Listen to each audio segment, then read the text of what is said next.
Ես ուղղակի զարմանում եմ այն հայտնագործության վրա, որ պարոն Ալեքսանյանն անում է։ Ես ընդհանուր առմամբ երբևիցե անուն չեմ հնչեցրել, բայց Հայաստանը եղել է անկախ եւ կլինի անկախ, գյուտ արեցիք եւ հայտնագործություն արեցիք։ Իսկ Հայաստանը նորօրյա պատմության ընթացքում երբ չի եղել անկախ եւ երբ չի եղել ինքնիշխան եւ այդ 30 տարվա տարիների ընթացքում գործող իշխանությունների օրոք եւ ժողովրդի աջակցությամբ ինքը միշտ էլ եղել է ինքնիշխան, միշտ էլ եղել է Արցախի հետ անվտանգ, միշտ էլ եղել է ինտեգրված համակարգով զարգացող եւ միշտ էլ եղել է համակողմանի եւ լայն ընդգրկվածություն ունեցող արտաքին քաղաքականություն իրականացնող եւ իր գործընկերների, արտաքին գործընկերների հետ հավասար շարքերում գտնվող։ Ձեր հայրենակիցներ, քննարկում ենք կառավարության 21-26 թվականների 2025 թվականի զեկույցը, սա վերջին զեկույցն է եւ հնարավորություն է ընձեռնում, որպեսզի մենք ամբողջությամբ գնահատական տանք այս իշխանություններին եւ իմ գործընկերները անդրադարձել են արդյունքներին, թվերին, ես դրան չեմ անդրադառնա, ես նաև գնահատական կտամ ըստ տարեթվերի եւ ելնելով ստեղծված իրավիճակից եւ ձեր կատարած աշխատանքից, ես կարող եմ ընդհանուր տալ հետեւյալ գնահատականը, որ ձեր իշխանությունը հակասությունների, մանիպուլյացիաների, նույնիսկ այսօր այս ամբիոնից դա իրականացնում է, կեղծիքի, ավելորդ ինքնագովաբանության իշխանություն է եւ որը որ այս տարիների ընթացքում այնպես էլ դուրս չեկավ ընդդիմադիրի իր կարգավիճակից, որովհետեւ ինքը իր դեմ աշխատանք է իրականացրել, դրա մասին են վկայում իրարամերժ բոլոր գործողությունները եւ իրարամերժ բոլոր արտահայտությունները։ Ես չեմ ուզում անդրադառնալ այն իրավիճակին, որ դուք ստացել եք, մենք ունեցել ենք արժեքներ պետականություն, ինքնիշխանություն, բանակ, եկեղեցի, միասնական ջանքեր, ռազմավարական նպատակներ, բայց դուք այդ ամենը ձախողել եք իրականում եւ գոյություն ունեցող սխալները բազմապատկել եք, մի քանի անգամ եք բազմապատկել, մանավանդ վերաբերվող իրավունքի գերակայության, արդարադատության, խնամի ծանոթ բարեկամի, վախի մթնոլորտի, չգիտեմ, սպիտակների սևերի բաժանելու այդ ամբողջ գործընթացի ընթացքում, բայց ձեր ղեկավարման ժամանակ յուրաքանչյուր տարի մենք ունեցել ենք անհաջողություններ եւ ունեցել ենք ցավալի պահեր։ 2019 թվականին դուք իրարամերժ արտահայտություններով Արցախը Հայաստանն է եւ վերջ, այն ժամանակ ասեիք, որ մենք Արցախի հետ որևիցե մի կապ չունենք եւ զրոյական կետից ենք սկսում, դա տապալել է ոչ միայն բանակցային գործընթացը, այլ նաև անհարգալից վերաբերմունք է այն համակարգին, ԵԱԿ Մինսկի համանախագահության այդ երկրների համատեղ կատարված աշխատանքին, որի հիմքում Արցախի ինքնորոշումն է եղել։ Իսկ առաջարկությունը փողզիջումային տարբերակի ուղղակի ծալել դրել եք չգիտեմ որտեղ եւ հետո այսպիսի արտահայտություններ անելով, որ չգիտեմ փաստաթղթեր են գտնում այս սառնարանի, չգիտեմ, այս ինչ-որ իրի արանքից։ Այդ դեպքում այդ ժամանակվա արտաքին գործերի նախարարությունը ինչու դրա համար պատասխան չի տալիս։ 2020 թվականին սահուն անցել եք պատերազմի, բերել եք պատերազմ, որովհետև ոչ ադեկվատ կառավարումը եւ այդ իրարամերժ գործողություններն էլ բերել նրան, որ հիմնական հանցագործը իհարկե Ադրբեջանը սկսել է մարտական գործողություններ եւ պատերազմի ժամանակ ոչինչ չէ կարել երկիրը մոբիլիզացնելու եւ հաջողություններ ունենալու մեր արժեվ դրված խնդիրը կատարելու, իսկ մենք ի վիճակի ենք եղել այդ խնդիրը կատարել։ Վարչապետը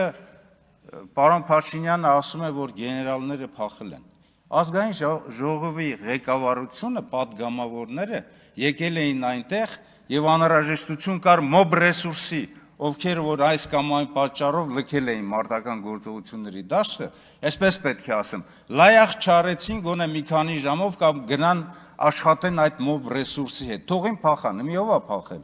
Հիմա գեներալներն են փախել, թե ազգային ժողովի այն падգամավորները, որոնք որ այնտեղ են եղել, որոնց մի քանիսին ես նաև ճանաչում եմ։ Պաշտպանության բանակը, պարոն Փաշինյան, պաշտպանության բանակը 283 կիլոմետր պաշտպանության գոտի է ունեցել։ 265-ը մինչև հոկտեմբերի 27-ը մեկ ամիս պահել են։ Այն տարածքով են ձեր ասած գեներալները փախել։ Եվ ես գտնում եմ, որ այդ պատասխանատվությունը հենց ձեր վրա է, որովհետև եթե ՊԲ-ն է որոշում ընդունում, հաստատում է գլխավոր շտաբը կամ Ղարաբաղի նախագահը, իսկ եթե մի քանի զորամիավորում են ՊԲ-ն եւ մի քանի հայաստանյան զորամիավորումներ, ապա գլխավոր շտաբի պետն է այնտեղ որոշում ընդունում եւ հաստատում եք դուք։ Ձեր պատասխանատվության գոտով է Ադրբեջանը շրջանցել, եկել հասել Շուշի, Բերձոր, Բերթաձոր եւ Հայաստանի Հանրապետության սահմաններ, Գորիս, Կապան եւ Մեղրի այդ սահմանները։ 21-22 թվականներին դուք ծրագիր եք ընդունել եւ որի հիմքում եղել է նաև Արցախի, այսպես ինքնորոշումը եւ դեօկուպացիան։ Իրականացվել է, ոչինչ չի իրականացվել, բայց ամենավատը, որ դուք հետևություններ չեք արել ձեր սխալներից, Ադրբեջանը 100 կիլոմետր ավելի արագ է եկել եւ գրավել մեր ռազմավարական բարձունքները, մեր ռազմավարական ճանապարհները, Սյունիքի հատվածում, Ջերմուկի հատվածում 100 կիլոմետր ավելի արագ է եկել զբաղեցրել, քան մենք ունենալով մեր դիմացը սահմանամերձ բնակավայրեր եւ այդ սահմանամերձ բնակավայրերի բնակիչներին պաշտպանելու համար ավելի արագ պետք է բարձրանայինք եւ զբաղեցնեինք այդ բարձունքները։ Հիմա դուք ասում եք փախել են ձեր ղեկավարությամբ։ Գնացեք որոշում ընդունեք։ Այդ 44 օրյա պատերազմի զեկույցը ինչու չեք հրապարակում։ Ինչու չեք հրապարակում։ Ժողովուրդն էլ է պահանջում։ Անհայտ կորածների, ազատամարտիկների, չգիտեմ, հարազատներն էլ են պահանջում, որովհետև հիմնական շեշտը դրել եք բանակի վրա, ես ձեր ենթակայության տակ գտնվող քննչական կոմիտեի եւ դատախազին հարց եմ տվել։ Ասել եմ, խնդրում եմ ասեք, հարուցված քրեական գործերից քանիսն են վերաբերում բանակին եւ քանիսը միգուցե այլ կառույցի, կարող է մի հոգի էլ ընդ ինչ որ հանցագործություն է կատարել, որովհետեւ մարտնչում է ոչ թե բանակը, որին թիկունք չեք կանգնել, այլ մարտնչում է պետությունը։ Այնպես էլ խուսափեցին։ Հիմա դուք հարց տվեք իրանց։